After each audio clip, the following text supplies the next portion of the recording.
Hello students, welcome back to my channel. Today we will discuss about investment fluctuation reserve. तो reserve क्या होते हैं? Reserves होते हैं जो हम प्रॉफिट में से बनाते हैं, अलग से बनाते हैं। और जैसे हम एक रिज़र्व का नाम दे देते हैं स्पेसिफिकली, जैसे हमने प्रीवियस वीडियो में देखा था वर्कमैन कंपनसेशन रिज़र्व, ये इसका नेम है। तो जो जिस नेम से ये बनाए जाते हैं तो ये स्पेसिफिक रिजर्व्स होते हैं और उनको उन्हीं जिस नेम से बनाए जाते हैं उन्हीं पर्पज़ के लिए उसको यूज़ किया जाता है। जैसे वर्कमैन कंपनसेशन रिजर्व हमने बनाया तो वो वर्कमैन को यानी कि एम्प्लॉयज़ को, लेबर को, उनको कंपनसेट करने के लिए बनाया जाता है। ठीक है। तो अब जैसे यहाँ पर हम देख रहे हैं आज इन्वेस्टमेंट फ्लक्चुएशन रिज़र्व, तो नाम से ही पता चल रहा है ये रिज़र्व है इन्वेस्टमेंट के लिए। फ्लक्चुएशन मतलब इन्वेस्टमेंट के प्राइजेस में जो फ्लक्चुएशंस होते हैं यानी कि उतार चढ़ाव होते हैं, तो किस तरह से उसको हम ट्रीट करेंगे, उसको कैसे मेंटेन रखेंगे अपने बुक्स में, तो उसके लिए हम इन्वेस्टमेंट फ्लक्चुएशन रिजर्व का यूज़ करते हैं। तो this reserve is created out of firms profit to meet the fall in the market value of investment. कि मार्केट वैल्यू में जब प्राइजेस कम हो रहे हैं तो उसको हम कैसे मेंटेन रख सकते हैं इन इन्वेस्टमेंट के यूज़ के लिए, यूज़ करके। अब हमने रिज़र्व बनाया है तो हमने इसी के यूज़ के लिए बनाया है। तो पहले देखते हैं कि क्या क्या पॉसिबिलिटीज़ हो सकती हैं अगर when the book value and market value of investment is same. अगर अब देखो हम कर रहे हैं change in profit sharing ratio among the existing partners.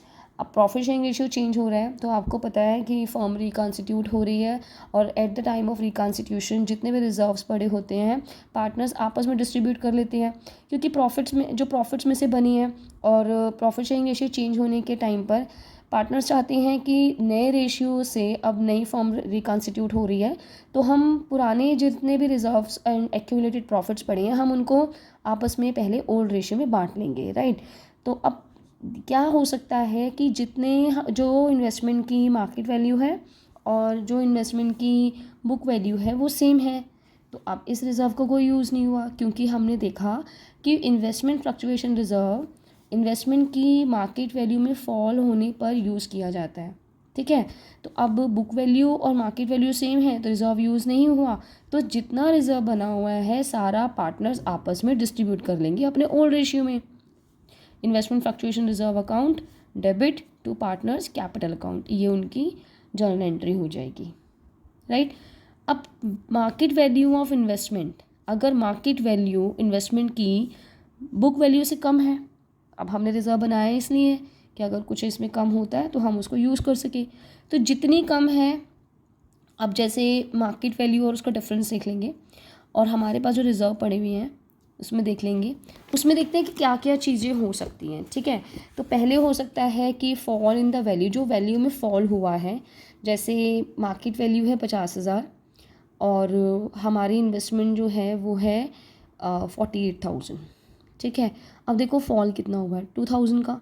अब 2,000 हम उसमें से देख लेते हैं, रिजर्व्स हमारे पास पड़े हैं, हमारे पास रिजर्व तो 5,000 के हैं तो 2,000 हम उसमें से यूज़ कर लेंगे। ठीक है। बाकी 3,000 पार्टनर्स आपस में बांट लेंगे। ऐसे ही हमने वर्कमैन कंपनसेशन रिजर्व में किया था, जितना क्लेम हमें देना था उतना क्लेम हमने, लायबिलिटी जो हमारी थी वो हमने रख ली, क्लेम रख लिया, प्रोविजन फॉर उसका क्लेम रख लिया। बाकी जितना भी हमारा वर्कमैन कंपनसेशन रिजर्व था पार्टनर्स आपस में बांट रहे थे अपने ओल्ड रेशियो में। तो ऐसे ही करेंगे। अगर बुक वैल्यू और मार्केट वैल्यू का जो डिफरेंस है वो जो है वो हम इन्वेस्टमेंट फ्लक्चुएशन रिजर्व से ट्रांसफ़र कर लेंगे इन्वेस्टमेंट अकाउंट में, और रिमेनिंग पार्ट जो होगा, बैलेंस अमाउंट जो होगा, वो पार्टनर्स कैपिटल अकाउंट आपस में ओल्ड रेशियो में डिस्ट्रीब्यूट कर देंगे। ठीक है। अब fall in value is equal, जितना रिजर्व पड़ा था वैल्यू में उतना ही फॉल हुआ। 5,000 के रिजर्व पड़े थे और जो इन्वेस्टमेंट में डिफरेंस आया है वो भी 5,000 का है, तो सारा का सारा रिजर्व वहीं यूज़ हो गया, इन्वेस्टमेंट के लिए यूज़ हो गया। तो यानी कि अब कुछ भी नहीं बचा जो पार्टनर्स आपस में बांटेंगे। तो इन्वेस्टमेंट फ्लक्चुएशन रिजर्व जो है वो सारा का सारा इन्वेस्टमेंट अकाउंट में ट्रांसफ़र हो जाएगा, क्रेडिट हो जाएगा उसमें, और हमें इसको जो अब हमारे पास नहीं है कि पार्टनर्स आपस में बांटें। अब अगर 5,000 के रिजर्व्स पड़े हैं और इन्वेस्टमेंट अकाउंट में जो डिफरेंस आ गया वो रिजर्व से भी ज़्यादा है, तो fall in the value is more than investment fluctuation reserve. जितना रिजर्व पड़ा था इन्वेस्टमेंट में जो फॉल आया है, उसके प्राइस में जो फॉल आया है वो उससे भी कम है, उससे भी ज़्यादा है, सॉरी। 5,000 के रिजर्व्स पड़ी हैं, डिफरेंस आ गया 7,000 का, फ़र्क आ गया 7,000 को, तो 2,000 5,000 तो हमने पूरा इन्वेस्टमेंट फ्लक्चुएशन रिजर्व उसमें डाल दिया इन्वेस्टमेंट अकाउंट में, और 2,000 का जो ज़्यादा है वो रीवैल्यूएशन अकाउंट से हम यूज़ कर लेंगे। रीवैल्यूएशन अकाउंट सिर्फ इन्वेस्टमेंट या सिर्फ एसेट्स और लायबिलिटीज़ की वैल्यू में जो डिफरेंस आता है उसी के लिए मेंटेन किया, उसी के लिए प्रिपेयर किया जाता है। ठीक है, तो 2,000 यहाँ ले लिया। अब यहाँ पे मान लो 7,000 है, 5,000 हमारे पास रिजर्व पड़े थे, 2,000 ये, और इन्वेस्टमेंट अकाउंट में यहाँ पर आ जाएगा 7,000, यानी कि हमने 7,000 इन्वेस्टमेंट अकाउंट में प्रोवाइड कर दिया। अब ये जो 2,000 का जो फ़र्क है that is a loss to the firm, loss to the partners, तो पार्टनर्स आपस में बांट लेंगे ओल्ड रेशियो में। ठीक है, तो लॉस है तो पार्टनर्स कैपिटल अकाउंट डेबिट होंगे, क्योंकि उनके कैपिटल में से अमाउंट माइनस होता है जब लॉस होता है। तो अब मार्केट वैल्यू बढ़ गई, ऐसा भी हो सकता है हम हमेशा लॉस में थोड़ा रहेंगे, ऐसा भी हो सकता है कि मार्केट वैल्यू बढ़ गई तो जो जितना रिजर्व बढ़ा था वो तो उनको मिलेगा ही मिलेगा, उनको उसका तो यूज़ ही नहीं हुआ।